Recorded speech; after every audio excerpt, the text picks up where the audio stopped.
welcome to India Ideas, the weekly show which is all about science and tech, innovation and entrepreneurship. I'm Gautam Roy. India's startup ecosystem is growing as it evolves and matures, and one of its sectors which has seen a lot of growth along with some policy challenges and consolidation is the gaming sector. Despite these challenges, projections remain quite rosy about it, which is what we're showcasing today.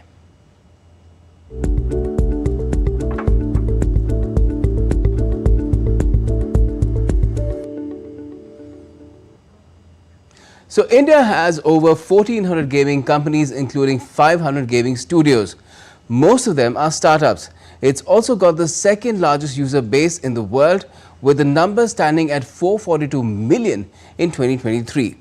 There are 600,000 esports players and over 100,000 esports teams. A recent report indicated that the most remarkable aspect about India's gaming ecosystem is that it is the fastest growing mobile gaming market in the world.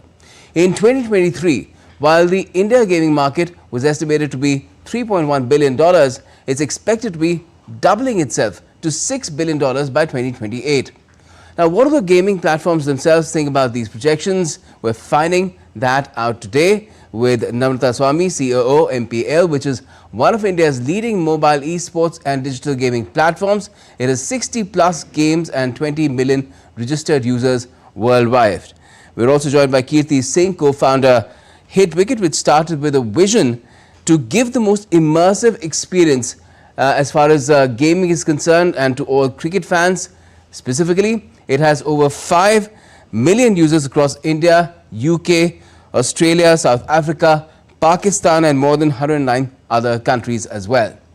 Let me now start with you, Namrata. Now, to what extent do you feel that these estimates that we have, such as the one given by the India Gaming Report 2024, to what extent do you think they are correct? Are they on the dot, or do you feel that they could be over or underestimation as well?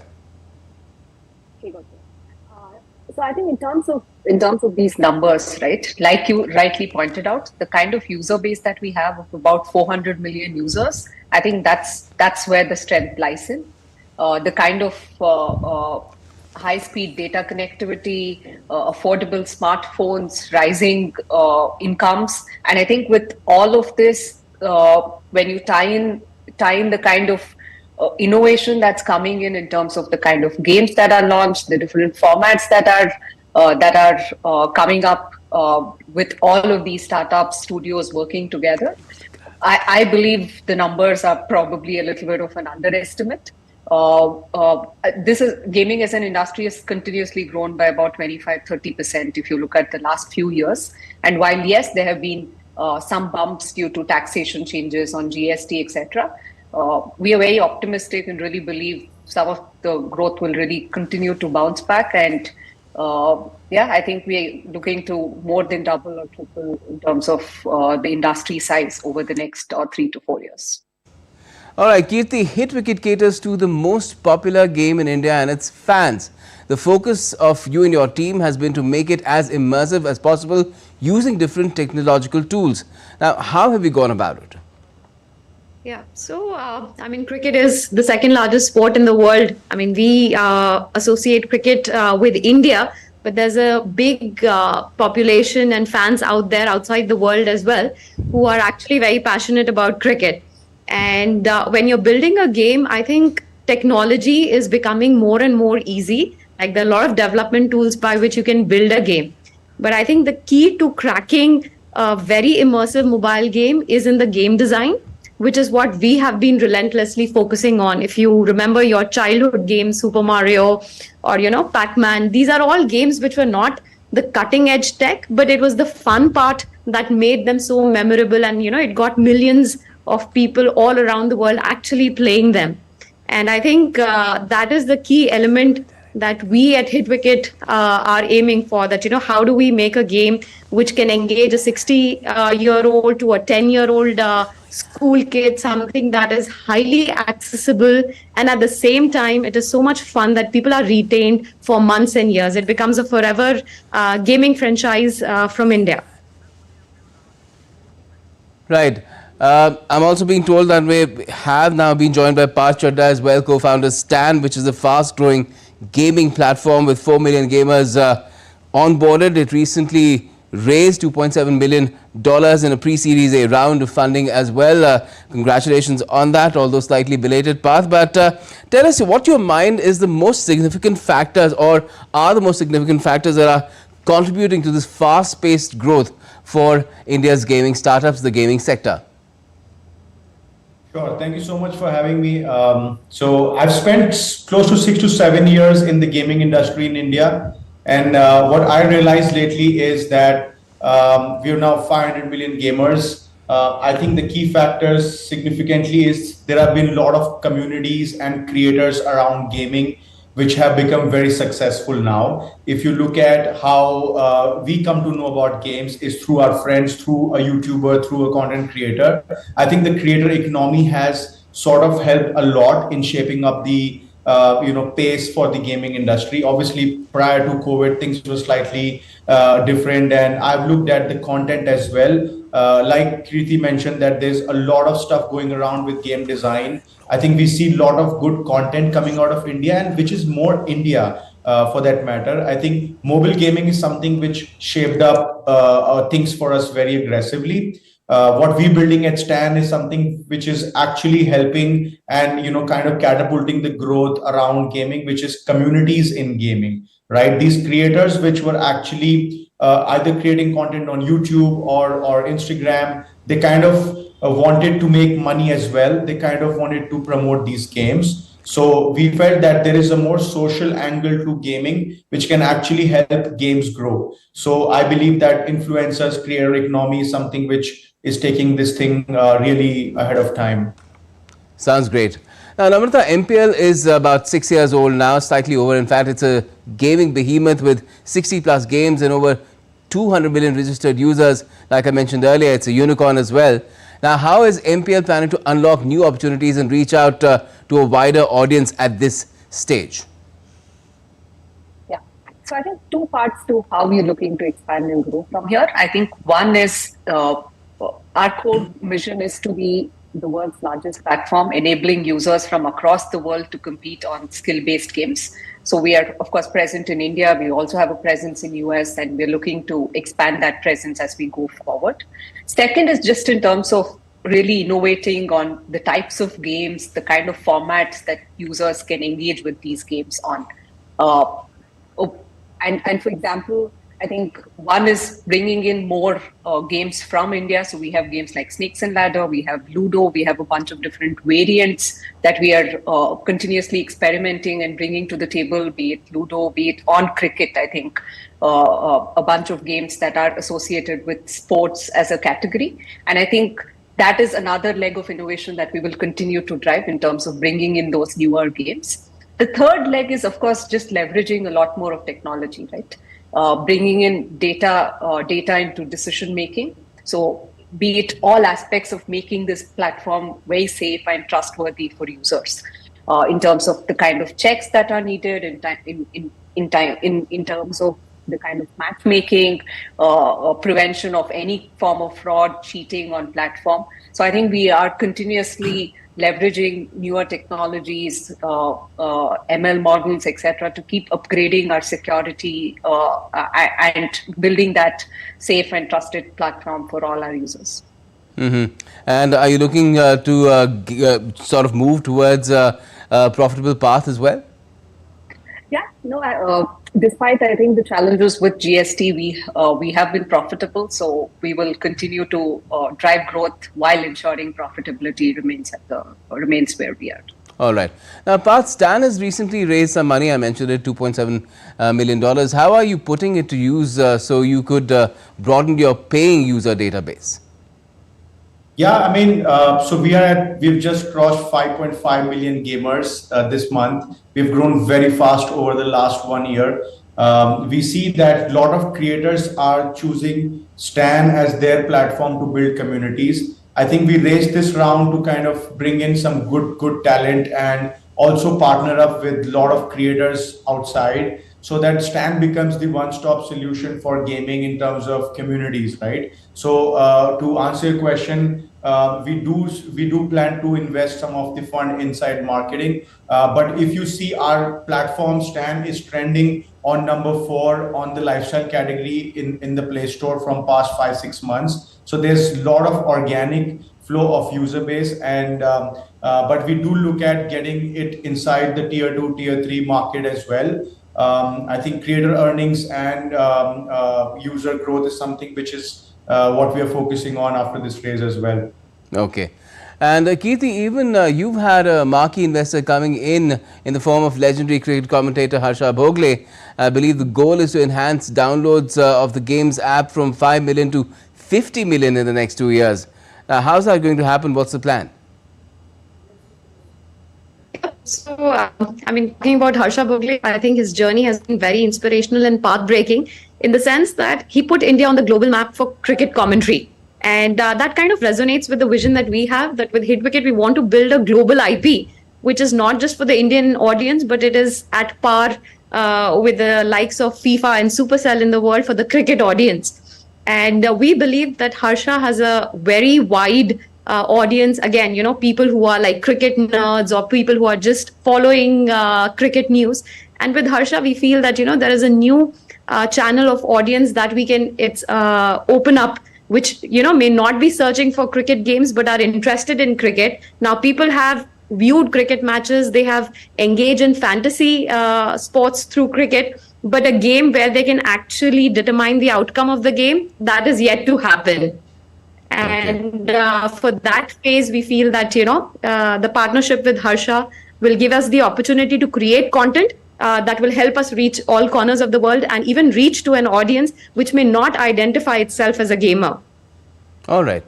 Okay. Namrata, what kind of a role has the central and state governments played along with the courts in the evolution of the gaming ecosystem in the country?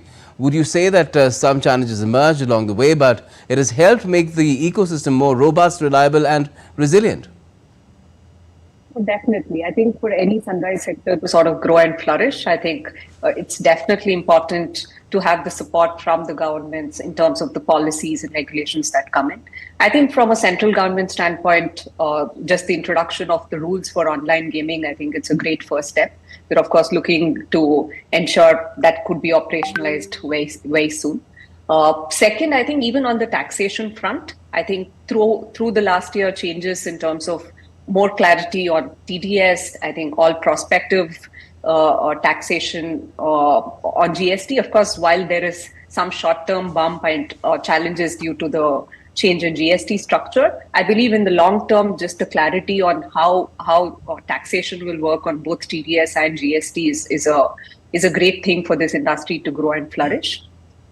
Secondly, I think even in terms of skill development, I think both central and state governments have been investing into the AVGC sector, building and working with, of course, private sector to really build the focus on skill development in this ecosystem. I believe both of these together will definitely ensure this industry will get all the required impetus to grow. Yes, certainly the AVGC task force has had its work cut out as well. Now, Parth, let's specifically talk about GST, because when GST was hiked on gaming from 18 to 28% last year, there was a lot of hue and cry. Now, have all the worst fears of the sector come true, or is the reality quite different from what it was being made out to be at one stage? I mean, everybody was shocked. I mean, some of the guys who were very close in the real money gaming sector, which is the one which got significantly impacted. I think some of them kind of preempted that this is going to happen, but everybody was kind of hit by it very hard. And like Namrata was telling, that things are shaping back. And I believe the right things are already happening for the industry. Government is kind of recognizing what we're doing in the gaming space, and a couple of limitations and a couple of constraints kind of lays down the right ground structure for everybody to operate on. Obviously, the unit economics kind of have to be redefined, which everybody who is still operating in the real money gaming sector is kind of working on. I feel that things are happening for good, and we should keep focusing on the positives while we see that government is kind of making things easier and easier for the industry to flourish. I don't think we should be scared about building. I think this is the right time to build in India, invest in India in the gaming market. It's actually at the inflection point right now. I believe that real money gaming was driving almost 50% of the revenues in the gaming market in India. I think that's kind of taken a slight hit because of the GST, but probably it's going to bounce back. And I heard that government is also trying to reconsider the existing ruling, and let's see where it goes. Right. Yes. Well, that is always something that can be reconsidered if it is found to be hurting the sector and the government's own revenues. And GST Council, of course, decides in the collective manner. So I guess the best decision will be taken going forward. Now, Kirti, how critical is the factor that the perception about gaming itself seems to be changing in the country? Gamers are getting money and fame. Some professionalism is also coming in. Would you say that the days where gaming used to be likened to gambling and a waste of precious time are now relics of the past? Got it. So when it comes to gaming also, there's another sector called real money gaming. I think that's where the cash in and the cash out component plays. And then there's this pure video games industry where people play for competition and glory. And it's very similar to, I would say, entertainment or sports. Somebody who's playing football or cricket is not necessarily thinking about becoming very rich in life, but it's the love of the sport that gets you to compete. And esports is about mental athleticism. So I think that kind of awareness is coming into the industry. People realize that, if you're very good at a particular game, then it means that, you're good at strategizing, you're thinking fast and you're able to do well. All right. And I think the Indian government had that push earlier also in 2020 when they had launched the Atmanirbhar App Innovation Challenge. They had awarded Hitwicket as the #1 game in India, because that time also our Prime Minister's concept was that can we make a game in India that can compete in India as well as outside India and get people to engage with it. Mm-hmm. And Namrata, taking this forward, what more could be done, on the policy front by different government, state or center, in order to ensure that gaming is promoted in the way that it should be, in a positive light? And for instance, we saw how the central government took an initiative to recognize and reward people who make content creators.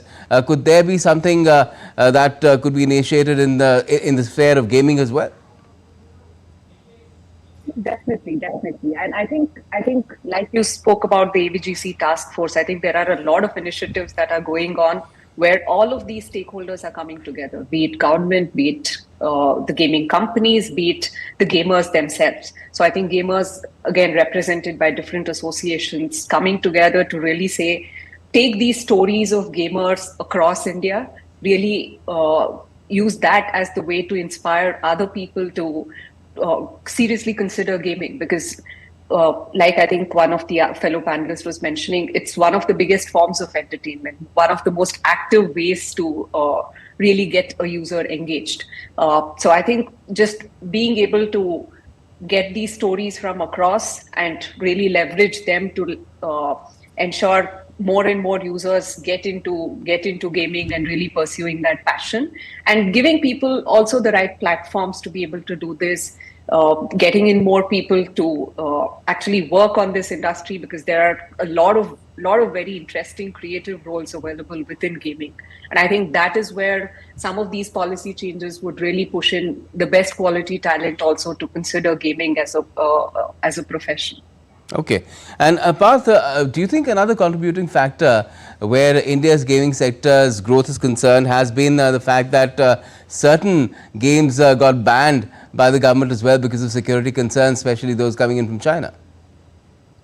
I mean, it's always that bad publicity is good publicity, right?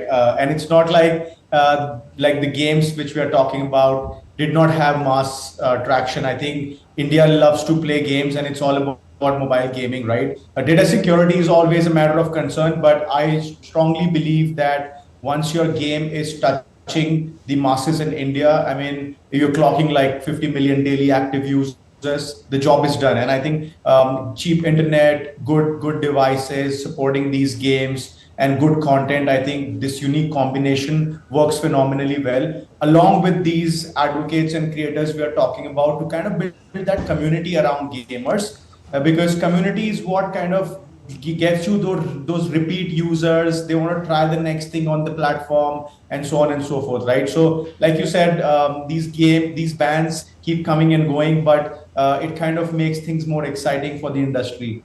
And again, Keith, if I could ask you in terms of how there are safeguards that are built in as well, do you think that is something again which is contributing to a more acceptability of gaming in general, whether it's about setting time limits, or when it comes to paying money, then limits on that as well?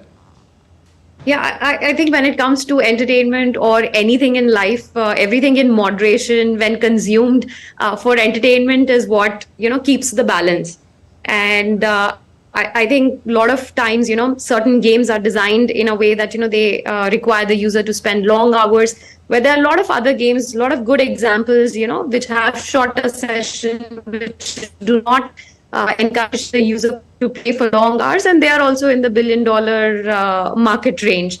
So I think some of these safeguards have been imposed, but they could be for the greater good of the society. And we should look at gaming as entertainment, something that de-stresses us, and maybe a platform where people get to express themselves or create content around it, or be known by people because they are very good at that game.